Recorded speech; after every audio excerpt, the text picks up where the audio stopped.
ദൈവത്തിന് സ്തോത്രം. വീണ്ടും വരുന്ന യേശു ക്രിസ്തുവിൻ്റെ നാമത്തിൽ എൻ്റെ സ്നേഹവന്ദനം അറിയിച്ചു കൊള്ളുന്നു. തിരുവചനത്തിൻ്റെ ഒരു വാക്യം വായിപ്പാൻ ഞാൻ ശരണപ്പെടുന്നു. എബ്രായരുടെ ലേഖനം 2-ാം അധ്യായത്തിൻ്റെ 3-ാം വാക്യം. ഇത്ര വലിയ രക്ഷ നാം ഗണ്യമാക്കാതെ പോയാൽ എങ്ങനെ തെറ്റി ഒഴിയും? ഇത്ര വലിയ രക്ഷ ഗണ്യമാക്കാതെ പോയാൽ. സ്തോത്രം. ദൈവത്തിൻ്റെ വചനം ആധികാരികമായി പഠിക്കുകയും ശ്രവിക്കുകയും ചെയ്യുന്നവരാണ് നാം.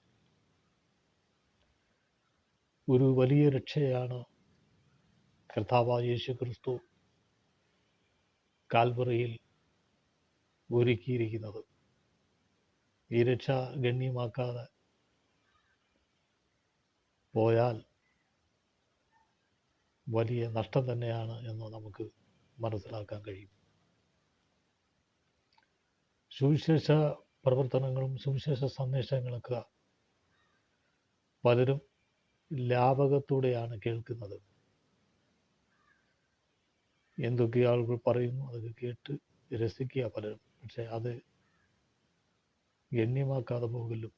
സുവിശേഷം, ദൈവത്തിൻ്റെ വചനം ഗണ്യമാക്കാതെ പോയാൽ വലിയ അപകടത്തിൽ ചെന്നപ്പെടും എന്നുള്ള കാര്യത്തിന് യാതൊരു സംശയമില്ല. ദൈവം നമുക്കൊരുക്കിയിരിക്കുന്ന ഈ വലിയ രക്ഷ അസുലഭ സമയത്ത് തന്നെ നാം ഇതിനെ മനസ്സിലാക്കി ജീവിക്കണം എന്നുള്ളതാണ് ഞാൻ നിങ്ങളോട് അറിയിക്കുന്ന ഒരു സന്ദേശം എന്ന് പറയുന്നത്. വളരെ ശ്രദ്ധയോടെ വചനം കേൾക്കണം, മനസ്സിലാക്കണം. അതിൻ്റെ ആധികാരികതകളെ നാം ചിന്തിച്ചെങ്കിൽ മാത്രമേ നമ്മുടെ ജീവിതത്തിൽ ദൈവത്തിൻ്റെ പ്രവൃത്തി വെളിപ്പെടൂ എന്നുള്ള കാര്യത്തിന് യാതൊരു സംശയമില്ല.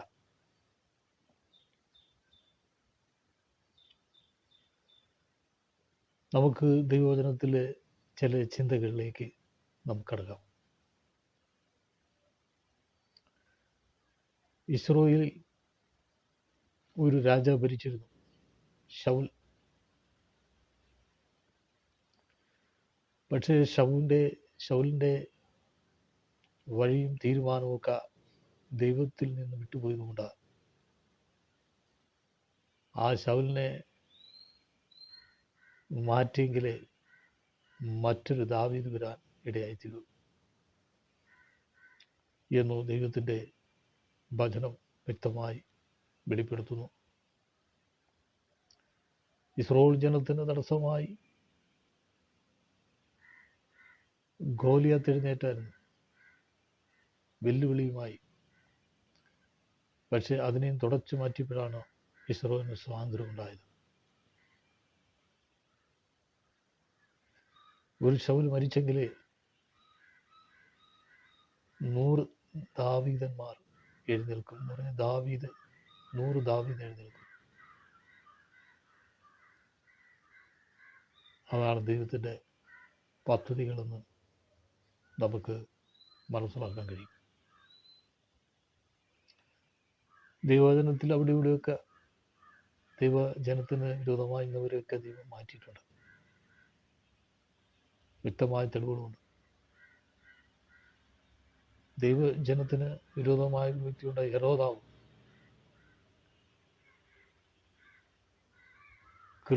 ഒറ്റയടിക്ക് കൃമിക്ക് ഇരയായ നാം ദൈവം ഭൂതലത്തിൽ നിന്ന് തുടച്ചു മാറ്റി. ദൈവത്തിൻ്റെ സന്ദർശ കരം ഇടപെട്ടാൽ ദൈവത്തിൻ്റെ കരങ്ങളിൽ ആർക്കും നിലനിൽക്കാൻ കഴിയില്ല എന്നുള്ളത് നമുക്ക് മനസ്സിലാക്കണം. ദൈവം ഒരു കൽപ്പന പുറപ്പെടുവിച്ചാൽ, അതായത് ദൈവത്തിന് വിരോധമായി നിൽക്കുന്ന ഏത് വ്യക്തിയും ദൈവം സന്ദർശിക്കുവാനിടയായിത്തീരും.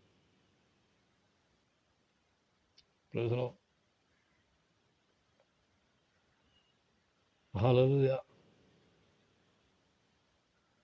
നമ്മെ സ്നേഹിക്കുകയും നമ്മെ ആദരിക്കുകയും ചെയ്യുന്ന ദൈവമാണ്.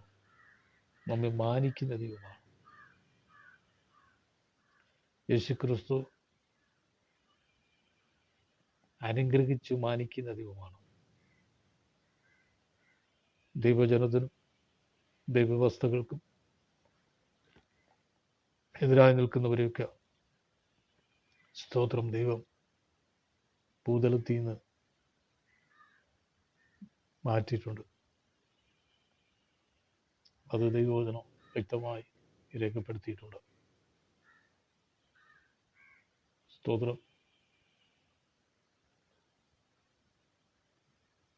നമ്മുടെ ജീവിതത്തിൽ നാം ദൈവത്തിനു വേണ്ടി, ഞാനും നീയും ദൈവത്തിനു വേണ്ടി അനുകൂലമായി നിന്നാൽ ദൈവം നമ്മെ ആദരിക്കുവാനിടയായിത്തീരും എന്നുള്ള കാര്യത്തിൽ യാതൊരു സംശയമില്ല. അതിൻ്റെ ആത്മീയ അർത്ഥമാണ് ദാവീദ് ദൈവത്തിനു വേണ്ടി അനുകൂലമായി നിന്നുകൊണ്ട് ദാവീദിനെ അനുഗ്രഹിച്ചു. അബ്രഹാം ദൈവത്തിനു വേണ്ടി അനുകൂലമായി നിന്നുകൊണ്ട് അബ്രഹാമിനെ അനുഗ്രഹിച്ചു എന്ന് തിരുവചനത്തിലുണ്ട്.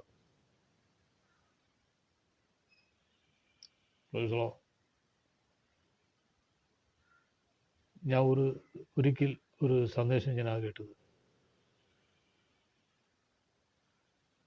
ഒരു സുന്ദരിയായ ഒരു സ്ത്രീ, അവർ സുവിശേഷ പ്രവർത്തനങ്ങളിലാണ്. അവരെ എല്ലാവരും നോക്കും. കാരണം ആ രീതിയിലുള്ള ആകർഷകമായി ഉള്ള സൗന്ദര്യമുള്ള ഒരു സ്ത്രീയായിരുന്നു, വെളുത്ത് പിടിച്ച. പക്ഷേ കൂടെയുള്ള ആ സഹോദരിയുടെ പാസ്റ്ററിന് ഇഷ്ടമല്ല ഈ സ്ത്രീയെ ഇങ്ങനെ നോക്കുന്നത്. ഒരിക്കൽ ഈ സ്ത്രീയും ഈ പാസ്റ്ററും ഒരു സഭയിൽ ശുശ്രൂഷിച്ച്, ആദ്യം ഭാര്യയെ ശുശ്രൂഷിച്ച്, പിന്നെ പാസ്റ്ററായ അവൃത്തി പ്രസംഗിച്ച്. അപ്പോൾ അദ്ദേഹം പറഞ്ഞിങ്ങനെയാണ്, അങ്ങനെ ആരും സൂക്ഷിച്ച് നോക്കട്ട. അങ്ങനെ പല വിധത്തിലുള്ള രീതിയിലുള്ള സംഭാഷണങ്ങൾ താൻ പ്രസംഗത്തിൽ കൂടെ വെളിപ്പെടുത്തി. അവരുടെ ഭാര്യയെ അങ്ങനെ സൂക്ഷിച്ച് നോക്കുന്നത് അദ്ദേഹത്തിന് ഇഷ്ടമല്ല എന്നാണ് അദ്ദേഹം പ്രസംഗത്തിലൂടെ വെളിപ്പെടുത്തിയത്. ജനമെല്ലാം കേട്ടു. അത് ആ സ്ത്രീക്ക് അല്ലെങ്കിൽ ആ പാസ്റ്റർ ഭാര്യയ്ക്ക് ഇഷ്ടപ്പെട്ടില്ല. ഒരിക്കൽ പിന്നെ ഒരു വേദി കിട്ടി. അന്ന് ആ പാസ്റ്ററുണ്ട്, പാസ്റ്റർ ഭാര്യയുണ്ട്. പാസ്റ്റർ ഭാര്യയാണ് ആദ്യം പ്രസംഗിച്ചത് അല്ലെങ്കിൽ സന്ദേശം അറിയിച്ചത്. അവരിതുപോലെ പ്രഖ്യാപിച്ച്, അല്ലെങ്കിൽ അവരിതുപോലെ സംസാരിച്ച്, എന്നെ ആർക്കും നോക്കാം, അത് എനിക്കിഷ്ടം തന്നെയാണ്. കാരണം എന്നെ എനിക്കറിയാം, ഞാൻ യേശുവിൻ്റെ ദാസിയാണ്, ഞാൻ യേശുവിന് വേണ്ടി ജീവിക്കും, ഞാൻ യേശുവിന് വേണ്ടി തീരുമാനമെടുത്തിരിക്കുക. അതുകൊണ്ട് പലർക്കും എന്നെ സൂക്ഷിച്ച് നോക്കുന്നതുകൊണ്ട് എനിക്ക് വിഷമമില്ല, ദുഃഖമില്ല, എനിക്ക് സന്തോഷമുള്ളെന്ന് ആ സ്ത്രീ ഭർത്താവിരിക്കുമ്പോൾ തന്നെ പറഞ്ഞു. നോക്ക്, നമുക്കിവിടെ വിഷയം മനസ്സിലാക്കുന്നത് ആരാധിക്കുന്നതുകൊണ്ടോ പ്രാർത്ഥിക്കുന്നതുകൊണ്ടോ പ്രസംഗിക്കുന്നതുകൊണ്ടോ നോക്കുന്നതുകൊണ്ടോ ഒന്നുമല്ല വിഷയം. നമ്മുടെ ചിന്ത മണ്ഡലത്തിലാണ് നമുക്ക് മാറ്റം വരേണ്ടത്. അനേകരുടെ ചിന്ത ഇതുവരെ മാറ്റം സംഭവിച്ചിട്ടില്ല. ജാതീയ ചിന്ത കൊണ്ട് നടക്കുന്നതുകൊണ്ട്, നിറത്തിൻ്റെ പേരും പറഞ്ഞ് നടക്കുന്നതുകൊണ്ട്, സാമ്പത്തിക നിലവാരം താഴ്ന്നുള്ളവരെ ആ കണ്ണെ കാണുന്നവരുണ്ട്. അങ്ങനെ ഈ ലോകത്തിലെ പലവിധമായ വിഷയങ്ങളിൽ കൊണ്ട് ചിന്താ മണ്ഡലത്തെ ശരിയായ രീതിയിൽ ചിന്ത കൊണ്ടുപോകാതെ അനേകർ ലോകത്തിൽ ജീവിക്കുന്നവരുണ്ട്. നാം എവിടെ പോയാലും, ഞാനും നീയും എവിടെ പോയാലും ചിന്തയ്ക്കാണ് മാറ്റം വരേണ്ടത്. കാരണം ചിന്ത നമുക്ക് എപ്പോഴും നല്ലതായിരിക്കുന്നത് ദൈവം ആഗ്രഹിക്കുന്നു. ഒരുപാട് വായിച്ചതുകൊണ്ടോ, ഒരുപാട് അറിവുള്ളതുകൊണ്ടോ, ഒരുപാട് ഉന്നതങ്ങളിലായിരിക്കുന്നതുകൊണ്ടോ യാതൊരു അർത്ഥമില്ല. അത് നമ്മുടെ ചിന്താമണ്ഡലത്തിന് മാറ്റമില്ലെങ്കിൽ പ്രൈസലോട് പിന്നെ നമ്മൾ ഈ നിലയിലായിട്ട് യാതൊരു അർത്ഥമില്ല. അത് തോൽവി തന്നെയാണ്. ചിന്താമണ്ഡലത്തിന് മാറ്റം ഉണ്ടാവണം. അത് ആദ്യകാലം മുതലേ ഇങ്ങനെയുള്ള സംഭവങ്ങളുണ്ട്. സഭാ തലത്തിൽ ഇങ്ങനെയൊക്കെയുമുണ്ട്. പക്ഷേ അങ്ങനെ ഉണ്ടെന്ന് വിചാരിച്ച് നാം അങ്ങനെ പോകുകയല്ല. നമ്മുടെ ജീവിതത്തിൽ എന്നിൽ കേൾക്കുന്ന പ്രിയരെ, നിങ്ങൾക്ക് അങ്ങനെ ഒരു ബോധം, ചിന്താബോധം നമുക്കുണ്ടെങ്കിൽ നമുക്ക് ആത്മീയ ലോകത്തിൽ നമുക്ക് മുന്നേറാൻ കഴിയും. അതാണ് ദൈവം നമ്മെക്കുറിച്ച് ആഗ്രഹിക്കുന്നത്. ദൈവത്തിൻ്റെ ആലോചന ഗണ്യമാക്കാതെ പോകരുത്. എന്ന് പറഞ്ഞാൽ ദൈവത്തിൻ്റെ ആലോചന നാം കേൾക്കാതെ അതിനെ തരം താഴ്ത്തി പോകാൻ പാടില്ല. ആലോചന ഏറ്റെടുത്ത് ജീവിക്കുന്നതാണ് നമ്മുടെ ജീവിതത്തിലെ ഏറ്റവും വലിയ ദൈവിക അനുഗ്രഹം എന്ന് പറയുന്നത്.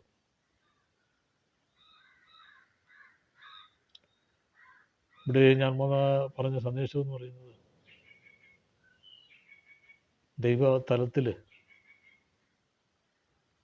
ശുശ്രൂഷ തലത്തിൽ, ശുശ്രൂഷയ്ക്ക് തടസ്സമായി നിൽക്കുന്ന,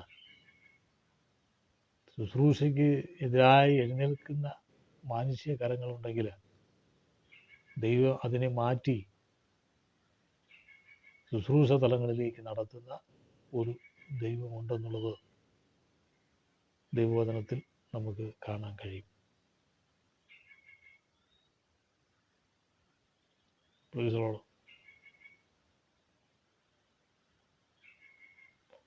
ദൈവം കാലാകാലായി നമ്മെ വിളിച്ച് വേർതിരിച്ചുകൊണ്ടിരിക്കുന്ന, അല്ലെങ്കിൽ മനുഷ്യരെ വിളിച്ച് വേർതിരിച്ചുകൊണ്ടിരിക്കുകയാണ്.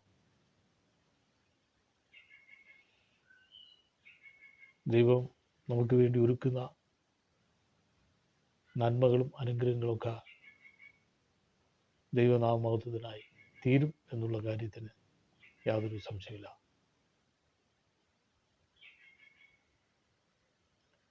ലോകത്തിൽ സാമ്പത്തികമായി കണ്ടു വളരുന്നവർക്ക് മറ്റുള്ളവരെ സഹായിക്കുന്നതിൽ അവർക്ക് വളരെ ബുദ്ധിമുട്ടാണ്. അതുപോലെ പുത്തമ്പണക്കാർ, അവർക്കും ഇതുപോലെ മറ്റുള്ളവരെ സഹായിക്കുന്നത് വളരെ ബുദ്ധിമുട്ടാണ്. എന്നാൽ ഇല്ലായ്മയിൽ കഴിയുന്നവരാണ് പലരെയും കൈ എടുത്ത് സഹായിക്കുന്നത്. കാരണം ദൈവവചനത്തിലുണ്ട്, സ്ത്രീ പണ്ടാരത്തിൽ എല്ലാവരും അവരുടെ സമൃദ്ധി അനുസരിച്ച് പൈസയിട്ട് പണമിട്ട്, എന്നാൽ വിധവ അവരുടെ ഉപജീവന മാർഗം മൊത്തം അതിനകത്തിട്ട് വേറെയില്ല. നാളെ ജീവിക്കാൻ വേണ്ടിയുള്ളത് പോലുമില്ല. നാളെ എങ്ങനെ ആയിരിക്കും എന്നുള്ളത് അവരത് ചിന്തിച്ചില്ല.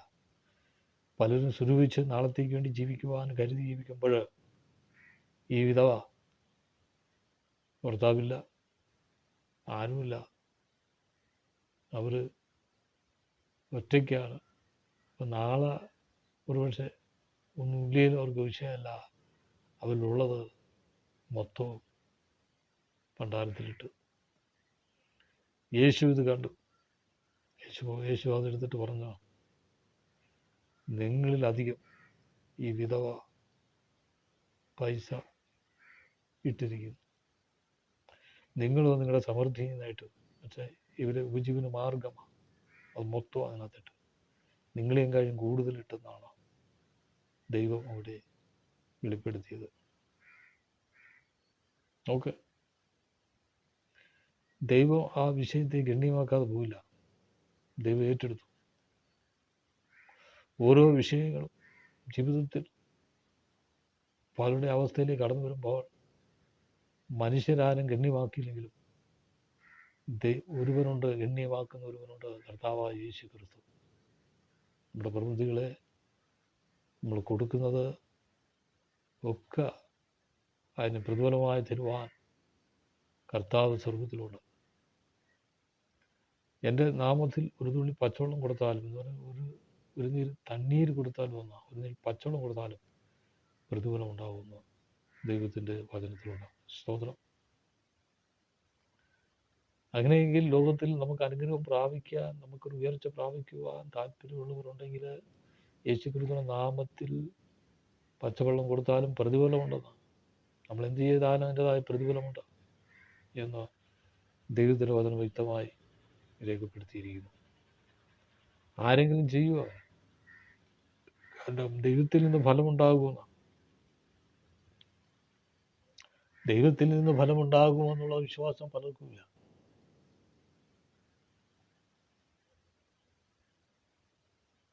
അങ്ങനെയെങ്കിൽ അവർ ദൈവനാമത്തിൽ ചെയ്യും. എന്തായാലും ദൈവം പറഞ്ഞിരിക്കുന്ന ഫലം ഉണ്ടാകുമെന്ന്, അതിന് യാതൊരു സംശയമില്ല. ദൈവത്തിൻ്റെ കരത്തിൽ നമ്മുടെ വിഷയങ്ങളൊക്കെ സമർപ്പിച്ചുകൊണ്ട് പ്രാർത്ഥിക്കുമ്പോൾ ദൈവം അതിനൊക്കെ വിടുതൽ തരുവാൻ ഒരു മതിയായ ദൈവമുണ്ട് എന്നുള്ള കാര്യം നമ്മൾ ജീവിതത്തിൽ വിശ്വസിക്കണം. വിശ്വസിച്ചെങ്കിൽ നമ്മുടെ ജീവിതത്തിൽ ദൈവത്തിൻ്റെ വലിയ പ്രവൃത്തികൾ കാണാൻ കഴിയും. ദൈവത്തിൻ്റെ പ്രവൃത്തികളെ വിശ്വാസം ഇല്ലാത്തവർ ഒരുപാടുണ്ട്. ദൈവത്തെ വിശ്വാസമുണ്ട്, പക്ഷെ ദൈവത്തിൻ്റെ പ്രവൃത്തികളോടുള്ള വിശ്വാസം പലർക്കുമില്ല. അതുകൊണ്ടാണ് പലർക്കും ദൈവത്തിൽ നിന്ന് അനുഗ്രഹം പ്രാപിക്കാൻ കഴിയാത്തത്. സ്തോത്രം. ദൈവത്തിൻ്റെ സന്നിധിയിൽ കടന്നു വരുന്ന ജനത്തിന് ദൈവം വിടുവിക്കും. അത് ഗണ്യമാക്കണം. എന്ന് പറഞ്ഞാൽ തിരിച്ച് മനസ്സിലാക്കണം. എങ്കിൽ മാത്രമേ ദൈവത്തിൻ്റെ വലിയ വിടുതൽ നമുക്ക് കാണാൻ കഴിയും.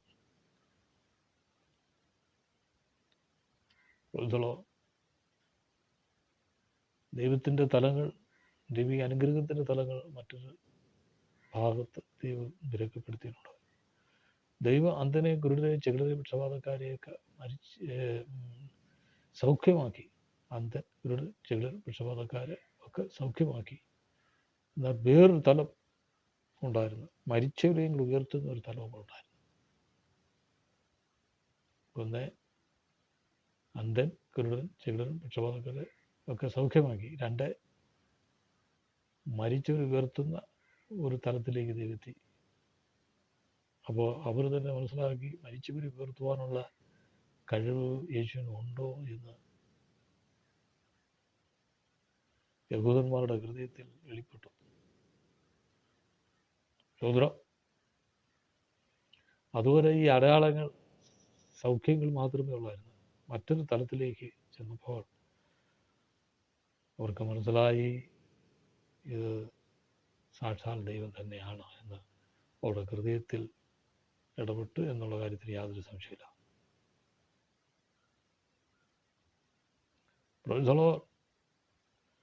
അത് മാത്രമല്ല, മൂന്നാം നാൾ ഉയർത്തെഴുന്നേൽക്കുമെന്ന് യേശു പറഞ്ഞായിരുന്നു. അത് യേശു ഉയർത്തെഴുന്നേൽക്കുമെന്ന് പറഞ്ഞായിരുന്നു. ഉയർത്തെഴുന്നേൽക്കാതിരിക്കേണ്ടതിന് കല്ലറയിൽ അടക്കി റോമാർ ഗവൺമെൻറ്റിൻ്റെ സീലടിച്ചു പട്ടാളക്കാരെ അവിടെ ആക്കി. അവർ വിചാരിച്ചു പ്രീശ്വരാമൻ ഉയർത്തെഴുന്നേൽക്കത്തില്ലെന്നുള്ളതാണ്. പക്ഷെ മൂന്നാം നാളിൽ കല്ലറ പൊത്ത് പ്രീശ്വരാമനെ യേശുക്രിസ്തു ഉയർത്തെഴുന്നേറ്റ് ആ ഒരു തലവും പടാളികൾ കണ്ടു. ദൈവവചനം അങ്ങനെ രേഖപ്പെടുത്തിയിരിക്കുന്നത്. ഈ ഉയർത്തെഴുന്നേൽക്കുന്ന ശക്തി കേട്ട് ചില പടാളികൾ ബോധം കെട്ട് വീണു. അത്രയും ശക്തയായിരുന്നു. അപ്പോൾ മറ്റൊരു തലത്തിലേക്ക് ദൈവം കൊണ്ടുവന്നു. യേശു തന്നെ ഉയർത്തെഴുന്നേറ്റു. സ്തോത്രം, സ്തോത്രം. ലോകത്തിൽ ഉയർത്തെഴുന്നേറ്റ ഒരേ നാഥൻ എന്ന് പറയുന്നത് കർത്താവായ യേശു ക്രിസ്തുവാണ്. വീണ്ടും മറ്റൊരു തലത്തിലേക്ക് പോയി. ഇല്ല പുരുഷന്മാരെ, നിങ്ങൾ ആകാശത്തിലേക്ക് നോക്കി നിൽക്കുന്നത് ഞാൻ പോയതുപോലെ മടങ്ങി വരും. വീണ്ടും കർത്താവ് സ്വർഗാരോഹണം ചെയ്തു പോയി. അപ്പോൾ ദൈവത്തിൻ്റെ വചനം ഇങ്ങനെ രേഖപ്പെടുത്തിയിരിക്കുകയാണ്. ഇതിൽ വിശ്വാസം നിങ്ങൾക്കുണ്ടെങ്കിൽ ദൈവം ചില പ്രവൃത്തികൾ എൻ്റെയും നിൻ്റെയും ജീവിതത്തിൽ ചെയ്യും. അതിന് തടസ്സമായി നിൽക്കുന്ന ആരാന്ന് വെച്ചാൽ പിശാചാണ്. പിശാച് പലവിധമായ രീതിയിലുള്ളതായ സംഭാഷണങ്ങളും നമ്മെ കൊച്ചാക്കിക്കൊണ്ട്, നമ്മെ ഇടിച്ച് താഴ്ത്തിക്കൊണ്ട്, നമ്മുടെ ജീവിതത്തിൻ്റെ മേഖലകളൊക്കെ മറച്ച് കളയാനുള്ള പദ്ധതികൾ അവൻ ഇട്ട് വ്യാപരിക്കുമ്പോൾ ഈ ലോകത്തിൽ എന്നെ നിന്നെ വിടുവിപ്പാൻ ഒരുവന് മാത്രമേ കഴിയൂ, നസറേയനായ യേശു ക്രിസ്തുവിന്. അല്ലാതെ വേറെ ആരെയും വിടുവിപ്പാൻ കഴിയില്ല. ഉറ്റവർ മാറും, സ്നേഹിതന്മാർ മാറും, പലരുമൊക്കെ നമ്മെ തള്ളി പറയും. പക്ഷേ ഒരിക്കലും തള്ളിപ്പറയാത്ത ഒരുവൻ മാത്രമേ ഉണ്ടെങ്കിൽ നസറേയനായ യേശു ക്രിസ്തുവാണ്. പലരും വാക്ക് മാറും, പലരും വാക്ക് പറഞ്ഞിട്ട് മാറും. എന്നാൽ വാക്ക് മാറാത്തവൻ ഒരുവൻ മാത്രമേ ഉള്ള ഉയർത്തെഴുന്നേറ്റ യേശു ക്രിസ്തു. എന്നെ നിന്നെ വിടുവിക്കുവാൻ യേശു ക്രിസ്തുവിന് മാത്രമേ കഴിയൂ എന്നുള്ള വചനം തെളിച്ച് കാണിച്ചു കൊടുത്തു. Praise the Lord. അവൻ്റെ ആത്മാവിൻ്റെ ശക്തി നമ്മുടെ ജീവിതത്തിലേക്ക് ഇറങ്ങി വരട്ടെ. ഒരു പുത്തൻ അഭിഷേകം നമ്മുടെ ജീവിതത്തിലേക്ക് ഇറങ്ങി വരട്ടെ. ഒരു വെളിപ്പാട് ദൈവസന്നിധിയിൽ ഇറങ്ങി വരട്ടെ. എങ്കിൽ മാത്രമേ ദൈവാനുഗ്രഹം നമ്മുടെ ജീവിതത്തിൽ വിടുതലായിത്തീരൂ. Praise the Lord. ഞാൻ പറഞ്ഞതായ ദൂതെന്ന് പറഞ്ഞത് ചിന്താ മണ്ഡലത്തിൽ വ്യത്യാസം വരണം. IPC കാരനായാലും, ചർച്ചക്കോടുകാരനായാലും, AG കാരനായാലും, പോട്ടെ ഏത് വിവിധ ബന്ധുക്കോസ് തലങ്ങളായിരിക്കുന്നവരായാലും, ഉന്നതങ്ങളിലിരിക്കുന്നവരായാലും, ചിന്താമണ്ഡലത്തിൽ മാറ്റം വന്നെങ്കിലേ ദൈവത്തിൻ്റെ പ്രവൃത്തി വെളിപ്പെടും.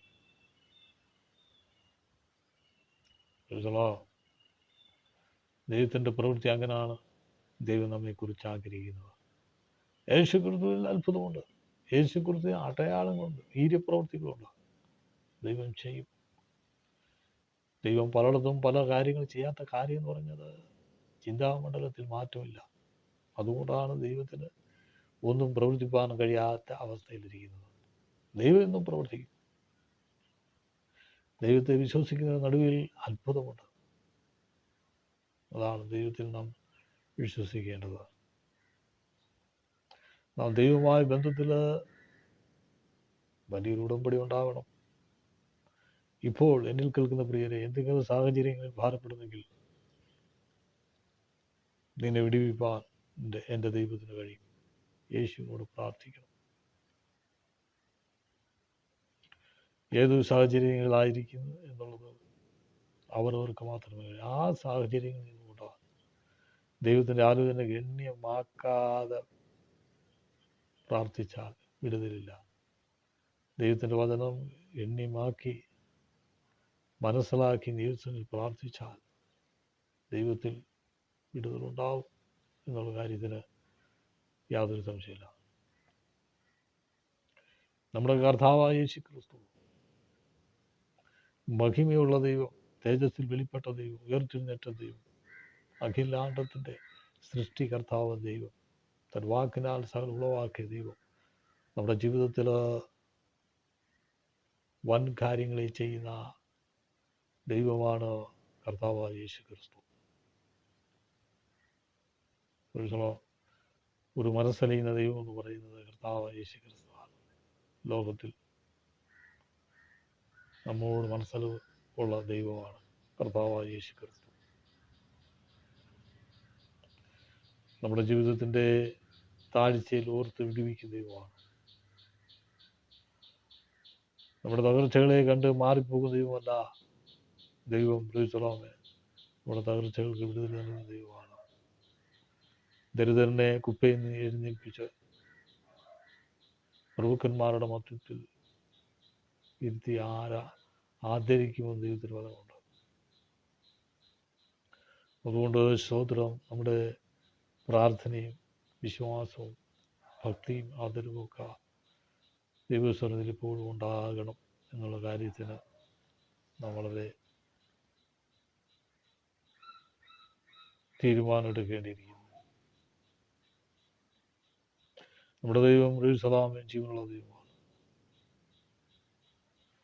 ദൈവത്തിൻ്റെ ആലോചന ഒരിക്കലും വൃഥാവാവില്ല. ദൈവം പ്രവർത്തിക്കുക തന്നെ ചെയ്യും.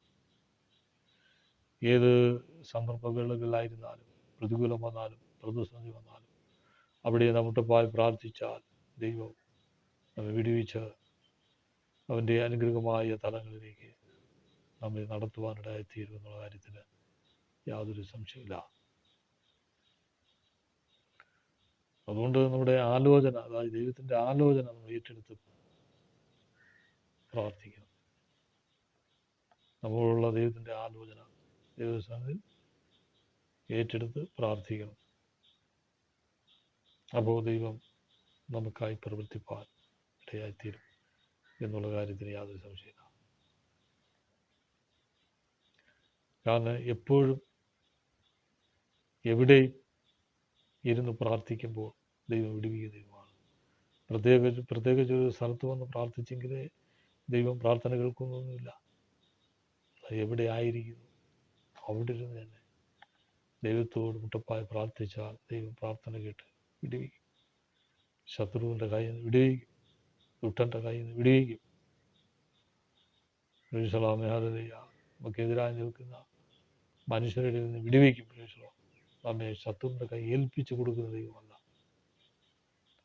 അതാണ് എൻ്റെ പ്രത്യേകത എന്ന് പറയുന്നത്. ഒന്ന്, എന്നെ നിന്നെയും ശത്രുവിൻ്റെ കൈ ഏൽപ്പിച്ചു കൊടുക്കില്ല. രണ്ട്, പിശാചിൻ്റെ കൈ ഏൽപ്പിച്ചു കൊടുക്കില്ല. മൂന്ന്, നമ്മുടെ ജീവിതത്തിൽ ദൈവത്തിൻ്റെ കരങ്ങളിൽ നമ്മെ വഹിച്ചുകൊള്ളും എന്നുള്ള കാര്യത്തിന് യാതൊരു സംശയമില്ല. അതുകൊണ്ട് നമുക്ക് വരുന്ന വേദനകളോ പ്രയാസങ്ങളോ വരുന്നെങ്കിൽ കർത്താവ് അത് മാറ്റി സൗഖ്യമാക്കി വിടുവിക്കുന്ന ദൈവമാണെന്നോ ദൈവത്തിൻ്റെ സന്ദേശത്തിൽ ഇപ്പോൾ ഞാൻ നിങ്ങളോട് അറിയിക്കുകയാണ്. കരുണാസമ്പന്നനായ ദൈവം നമ്മെ സ്നേഹിച്ച അവൻ്റെ വലിയ സ്നേഹത്തെ ഓർത്ത് എപ്പോഴും ശ്രദ്ധിക്കണം. ദൈവത്തെ ആരാധിക്കണം, മഹത്വപ്പെടുത്തണം എന്നുള്ളതാണ് ദൈവം നമ്മെക്കുറിച്ച് ആഗ്രഹിക്കുന്നത്. ജീവിതം നമുക്ക് ദൈവം തന്നിട്ടുണ്ട്. ആയുസ് ദൈവം തന്നിട്ടുണ്ട്. ആരോഗ്യം ദൈവം തന്നിട്ടുണ്ട്.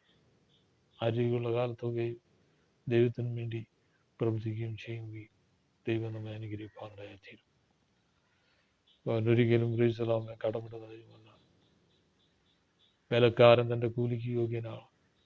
ദൈവം വിളിച്ചു വേർതിരിച്ചിട്ടുണ്ടെങ്കിൽ കർത്താവിൻ്റെ വേലയിൽ നിന്നാൽ അവൻ പ്രതിഫലം, അതായത് കൂലി തരുന്ന ദൈവമാണ്. കടമിടത്തില്ല. അതിനനുസരിച്ചുള്ള കൂലി തന്നിരിക്കും. അങ്ങനെയുള്ള ദൈവത്തെയാണ് നാം സ്തുതിക്കുന്നത്. ജീവിതത്തിൻ്റെ മേഖലകളിൽ ആരെങ്കിലും കഷ്ടത അനുഭവിക്കുന്നെങ്കിൽ, രോഗിയായിരിക്കുന്നെങ്കിൽ, ഒറ്റപ്പെട്ട അനുഭവങ്ങളായിരിക്കുന്നെങ്കിൽ, ഒരു ഭവനത്തിൽ ഒറ്റയ്ക്കുള്ളെങ്കിൽ, പ്രായം ചെന്നിരിക്കുന്ന വ്യക്തിയാണെങ്കിലും ദൈവത്തോട് പ്രാർത്ഥിക്കുമ്പോൾ ദൈവം അദൃശ്യമായ കരമയച്ച് വിടുവിക്കുന്നൊരു ദൈവമുണ്ടെങ്കിൽ കർത്താവായ യേശു ക്രിസ്തുവാണ്. ഞാൻ സന്ദേശങ്ങളിലേക്ക് കടന്നു വരികയാണ്. ചില ആലോചനകൾ പറഞ്ഞ് പെട്ടെന്ന് നിർത്താൻ ആഗ്രഹിക്കുകയാണ്. ഒന്ന്, അവൻ്റെ വചനം ഗണ്യമാക്കാതെ പോകുന്നു. രണ്ട്, ദൈവവചനം ലാവകത്തോടെ കേൾക്കരുത്. 3, ദൈവവചനം ശ്രദ്ധിച്ച് ഭയത്തോടെ കേട്ട് ജീവിക്കണം. എങ്കിൽ മാത്രമേ ദൈവ അനുഗ്രഹം നമ്മുടെ ജീവിതത്തിൽ ഉണ്ടാവൂ എന്ന് പറഞ്ഞുകൊണ്ട് ഞാൻ ഈ വചനം ഇവിടെ സന്ദേശം ചുരുക്കുകയാണ്. ദൈവനാമത്തിൽ ദൈവവചനം ഉപസംഗ്രഹിക്കുന്നു. ദൈവം നമ്മോടൊപ്പം ഉണ്ടാകട്ടെ. ആമേൻ.